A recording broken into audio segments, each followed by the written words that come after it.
ROK's President Moon Jae-in meets with Russian President Vladimir Putin in Vladivostok. What will it take for a Russia-China roadmap to be taken more seriously in order to find a political solution to the Korean Peninsula crisis? And after this year's successful BRICS summit in Xiamen, I talked to a Brazilian official to find out whether Brazil can resurrect its fast growth rate from just a few years ago. Welcome to The Point. Live from Beijing, I'm Li Xin.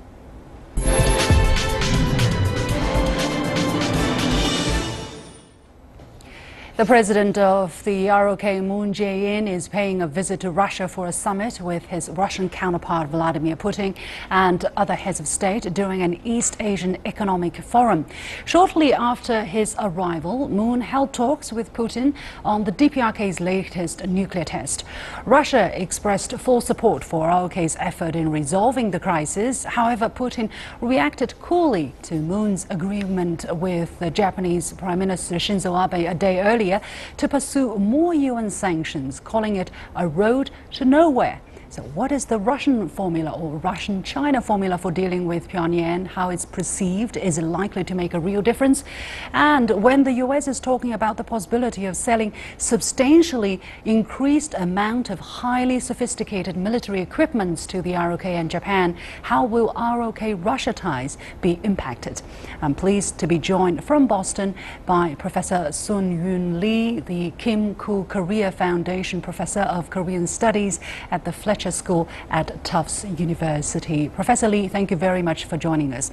First of all, a small detail here. Now, President Moon is paying an official visit after he visited the United States in June, since he came into office. So unlike most former ROK president who would choose Japan, unlike a former ROK President Park Geun-hye who chose China after the United States, why did President Moon choose Russia as his second destination for an official visit? Well, I think the summit meeting between the South Korean leader and the Japanese leader will take place soon. The two have met, of course, and this is not the first meeting between Moon and Putin, but this is the first substantive meeting. And these meetings are, of course, scheduled weeks ahead of time, but it's a little unfortunate. The timing is not ideal, especially from the U.S. perspective, because it comes just a few days after North Korea's major provocation, its most recent nuclear test. Therefore, Russia being the most heavily sanctioned state by the United States, the U.S. may have some misgivings.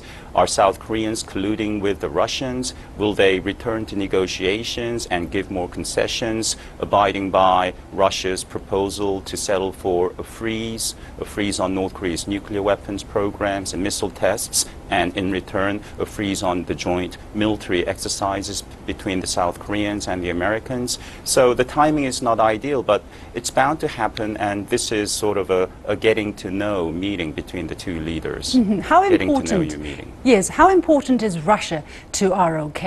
Is the bilateral relationship more focused on economic ties or strategic considerations?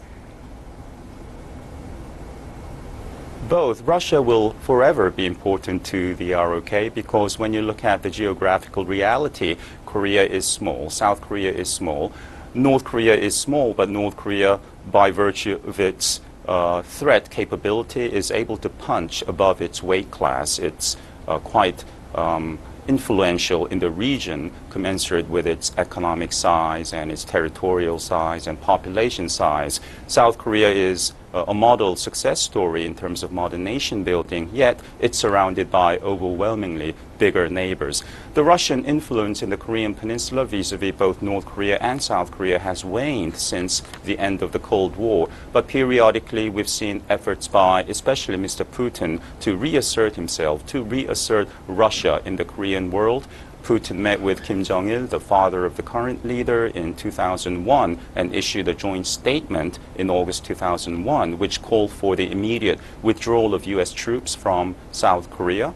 And we know that Russia has a lot of issues of contention with the United States, and the U.S. is quite wary of irking both Chinese and Russian companies and banks as the U.S. seeks cooperation on sanctioning North Korea, enforcing sanctions against North Korea. So this may be an opportunity for Russia to reassert itself again in the Korean world vis-a-vis the U.S. It's a very interesting position ROK is taking here. On the one hand, it's an ally to the United States, pretty much in very close footsteps after what the United States is saying. On the other hand, it also needs to get the support from Russia in successfully handling the Korean nuclear crisis. However, we are seeing this difference emerging between these two. President Moon wanting more UN sanctions, whereas President Putin made it very clear that sanctions is leading the situation into nowhere. How big is this difference, and what is the potential impact of this difference on bilateral cooperation in potentially help resolving this crisis? Well, those differences will always be there. The question is how to mitigate, how to compromise and reach a unity, a united position within the UN Security Council. The Russian president has said quite clearly that he does not favor an oil embargo, which may have a deleterious effects on the livelihoods of the North Korean people. China is not very excited about the idea either, but we know the U.S. is pushing for an oil embargo within the Security Council, and most likely there'll be a compromise deal. China may sign on to partial or temporary withholding of oil export to North Korea.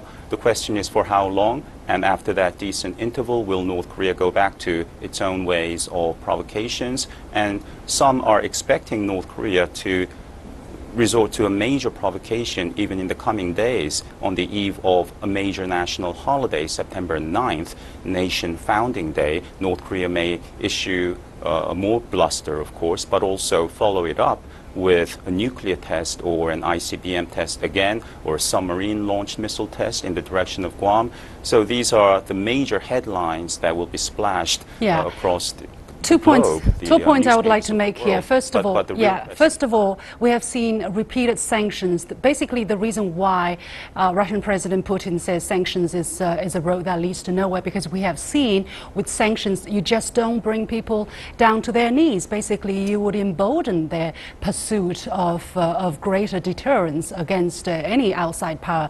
And secondly, from what you have been saying, it seems like it's been the DPRK which has been provoking and churning out more and more such bellicose behavior. However, what do you think of the role the United States has been, for instance, and its allies has been playing on giving this kind of on giving out very, very strong rhetoric and irritating, pushing the DPRK, at least in words, further into a corner and giving them more reason to pursue, more advanced weapons? Yeah, the exchange of strong rhetoric and also show of force, chest thumping, saber rattling, however you want to term it, that's been going on between the U.S. and North Korea for over 60 years. Of course, there has been an escalation in the war of words between the Trump administration and the Kim regime in recent months, but this is not unprecedented. For example, in July 1993, President Bill Clinton, on a visit to South Korea, visited the demilitarized zone, and unprompted, totally unprompted, he said, if North Korea makes and uses nuclear weapons, it will be the end of their world as we know it. At the time, North Korea denied having a nuclear weapons program, so that was unnecessary bellicosity. So what President Trump has been doing, while ill-advised, it's not unprecedented, but what North Korea has been doing, conducting over a dozen missile tests and the major nuclear tests, that is in direct violation of at least seven UN Security Council resolutions. So under international law, North Korea is the party that's been provoking a lot more than the United States. Let's hear the Russian perspective here. I'm told I'm joined by Mr. Dmitry Babich, a political analyst with Sputnik International. Mr. Babich, thank you for... I don't hear this studio very clearly. Yeah, the quality of the sound is do pretty you hear me better if I get a bit louder? It's okay, it will be better. Yeah. Okay. What is your perspective here? I mean, we have Okay. seen, we have Well, been. Yeah. Go ahead, please.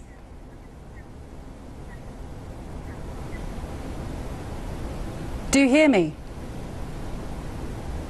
Mr. Babic? Yes. Well, I think that the problem is that Mr. Trump is risking a lot because he basically confronted not just the North Korean president but also the South Korean president. When Mr. Trump called the new South Korean president an appeaser, and in this way he compared him to the people who made the World War II possible. I mean, Mr. Chamberlain and Daladier, you know, the Western politicians who tried to appease Adolf Hitler. That was an insult.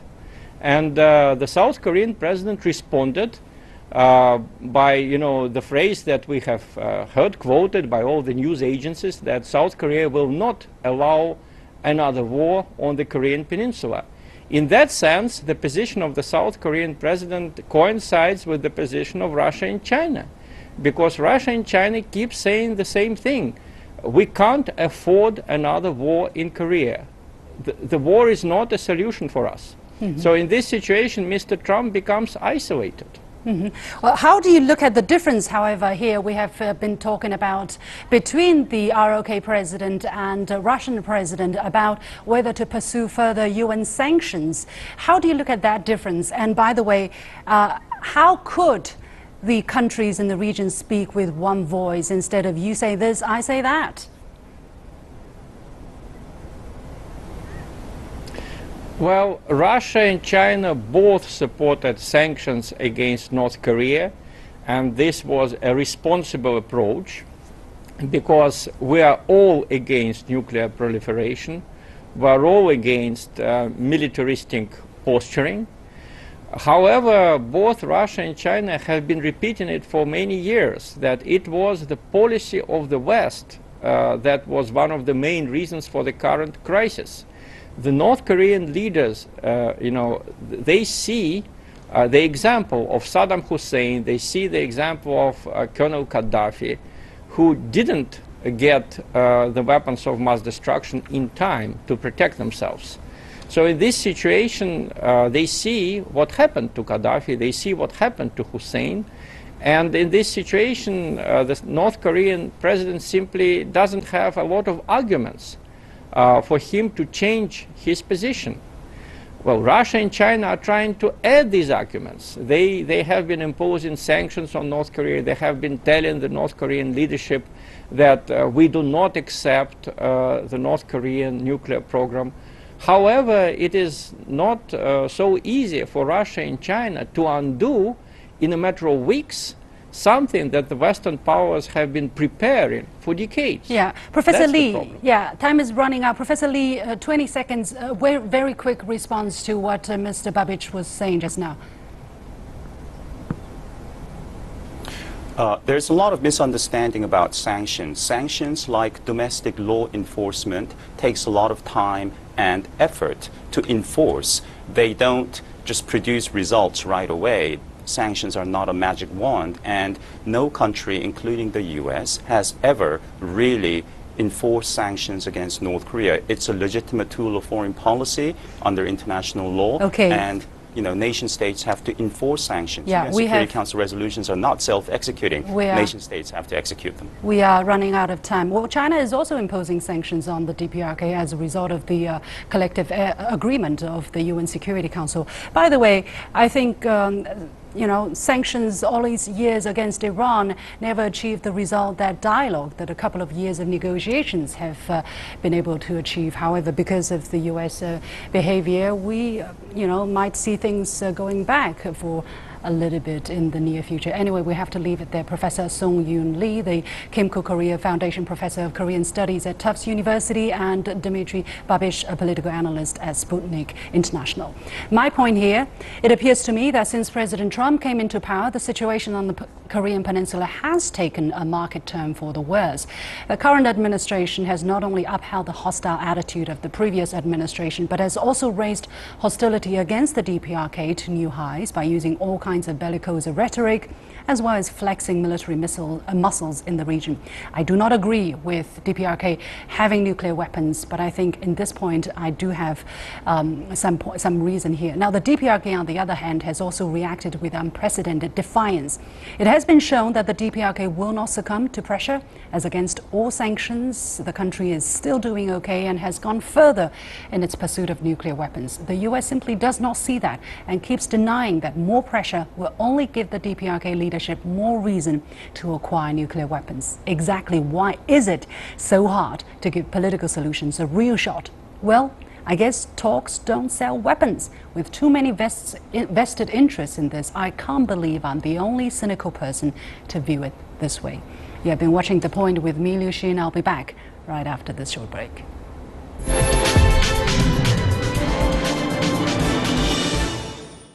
Brazil is the fifth most populated country and the fifth largest country by geographical mass. It's also among the top 10 largest economies in the world. With domestic political turmoil over the past 2 years, can Brazil recover its fast growth rate from the early 2010s?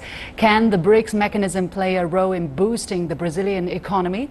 For more on this, I'm pleased to be joined in the studio by Hussein Kalout, Special Secretary for Strategic Affairs of the Brazilian government. Hussein, thank you very much for joining us today. It's a pleasure to be with you here, Shin. Thank you. So your title is the Special Secretary for Strategic Affairs Yes. of the Brazilian government. What are we talking about? What kind of strategic goals is Brazil looking at for the next, say, 5 years? Well, actually, my secretariat is indeed responsible for what we call matter related to our national security and development. So part of it is related to foreign policy, part of it related to defense, part of it related to trade and investments. So it's an area which overlaps with other ministries within the government. In terms of foreign policy, for instance, where does Brazil see itself in the near future? Well, as you know, we are the fifth largest country in terms of territory and population in the world, and we are among the 10 largest economies. So I think Brazil always has pledged to be among the constructor of the world order, and we actually had contributed in the past few years and decades for a better global governance, either for environment or for peace and security. I understand that Brazil is one of the top 20 contributors of UN peacekeeping forces, Yes. for instance, to coincide with what you just said. However, for instance, when you talk about a contributor of global peace and security, do you have specific goals or specific vision of Brazil in the next decade, let's say? And what are you doing to achieve that goal? Well, first of all, I think the Brazilian society look for a more social justice and look for better redistribution of the quality and the reduction of, let's see, violence and so on. So whatever we focus on in terms of foreign policy, that must reflect also in internal gains in Brazil, as China did. Foreign policy and internal politics, you cannot split it one from another. It actually belongs to the same body, This is first. Secondly, what our objective worldwide is to contribute to a better governance, to contribute for a better, stable world, and to share our common values related to prosperity with the other nations, either in Latin America or outside Latin America. Just look at the Chinese initiative, President Xi Jinping initiative, One Belt, One Road. I have been here in China. The government sent me here to represent Brazil during that event, and that is an outstanding initiative. Why it's outstanding? We are talking about a new fair model of globalization, which related to the construction of a new geo-economic order where everybody could win. So that is really important, and that is a part of the new way to make a strong, solid, and fruitful governance. Well, that's a common goal for countries, especially in the developing world. Yes, however, and a very important word is internal success, that we all do well at home before we are able to change anything outside of our homes. Let's take a look at the domestic situation of Brazil. In 2012, the IMF and some other economic forecasters said Brazil's economy had already overtaken the UK as the sixth largest economy, and predicted Brazil would move to top 5 within 5 years following 2012. However, over the past few years, we've seen less satisfactory economic development in Brazil. What are the causes of such sluggish growth, and has Brazil stepped out of that sluggish period? Brazil always stepped out any crisis. Okay. We are a solid country, and we are a solid economy. But what happened over those few years? I will go to that. I will go to that, but first let me highlight Brazil always, and that has happened since at least 3 last decades. Whatever crisis we surpassed, and we made Brazil stronger, even stronger. Look at the economic situation during the 2000s. Look at the economic situation during the 1990s and the 80s. Okay, so Brazil achieved in every difficulty to exalt himself. You know? What were the lessons? So the last couple of years, I think we committed some mistakes in order to invest in some programs which the calculation wasn't made with some precisions. What I mean with that, so we expend more than we collected taxes, you know. Beside that, the previous government, in my standpoint of view... Which one are you talking about? Well, I'm talking about particularly the former one. Under Dilma Rousseff. Yeah, under Dilma Rousseff. Their strategic plan for the economy proved to be failed. Okay? So, and what we are doing now is to put Brazil again in the right route.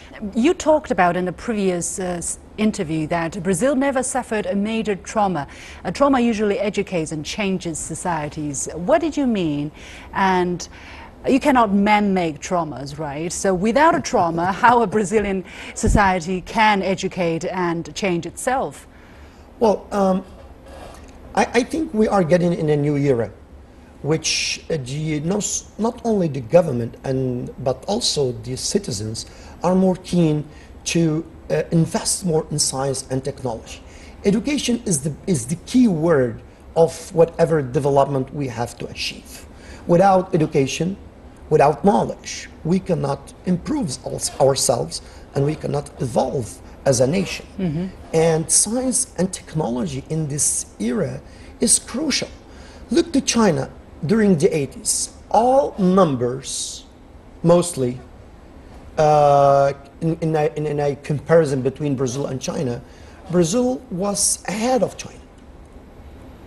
And when you look today, in several other numbers, China achieved to surpass Brazil and to become the second largest economy and certainly the number 1 economy in the world. You know, is that a trauma in the Brazilian perspective? Trauma. I think this is a strategic plan, well designed and well structured and well implemented. But in the Brazilian case, we suffered with cultural problems related to corruption, for example, inequality, you know. But we so far achieved to improve our society, to bring it to a better or at least more balanced sharing benefit to all citizens. So look to that. Since the military regime in Brazil that ended in the 1985, I guess, and we are less than 40 years, we are like 30 something years on democratization, and we have two impeachment. So from 4 presidents, 2 has been achieved. But that is part of the process of the political maturity of the Brazilian state. Another thing that we have noticed about Brazil and the Brazilian people is that they always appear to be happy. I don't know whether you have that impression. Maybe being a Brazilian, you don't notice that, but from an outsider's perspective, that seems to be something that is quite encouraging. You know, whenever you see a Brazilian, whether they're in difficulty or not, they're able to have fun, to party, and life goes on. How important is that kind of mentality to the Brazilian success story? We are an optimistic people, as usual. From a lemon, we can make several lemonades, as we said there. Okay. We know how to work with improvisation. We know how to exalt ourselves with a very small things. And I think optimism is the key word, and faith. You know, when I'm saying faith, we believe that we are capable to improve. And that has been our trajectory in the last at least 2 or 3 decades.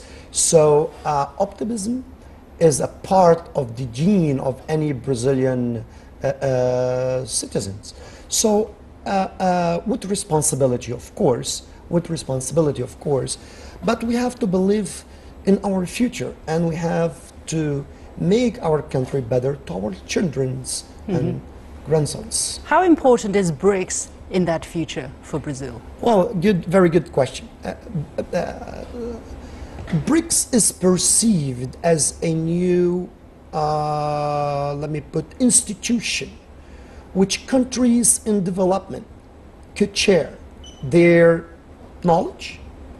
They could improve the quality of their trade. They can they can share common preoccupation related to the international political order, such as North Korea, for example. They can learn from their experience and to build cooperation. So, all the idea of BRICS in the Brazilian society standpoint of view, and I can say that no matter what political camp you are, this is a new important role that boosts the legitimacy of countries in development to have a stronger voice together. Thank you very much, Hussein Khalud, Special Secretary for Strategic Affairs of the Brazilian government. Thank you. It's an honor, Shin. Thank you very much.